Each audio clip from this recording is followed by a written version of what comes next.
Hello, আসসালামু আলাইকুম। শখের খামার ফরিদপুর ইউটিউব চ্যানেল থেকে ছোট্ট একটা শর্ট ভিডিও নিয়ে চলে আসলাম। তো আজকে হচ্ছে আমার ব্রয়লার বাচ্চার বয়স 11 দিন। তো 11 দিন বয়সে সকালবেলা দেখেন আমি পানি দিয়ে দিছি, আসলে বাচ্চাগুলা পাগলের মতো খাইতেছিল।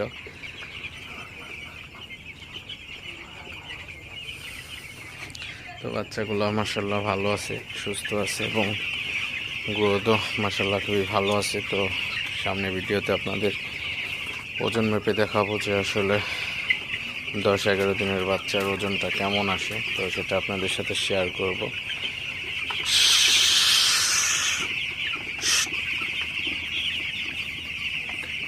বাচ্চাগুলো মাশাআল্লাহ খুবই ভালো আছে।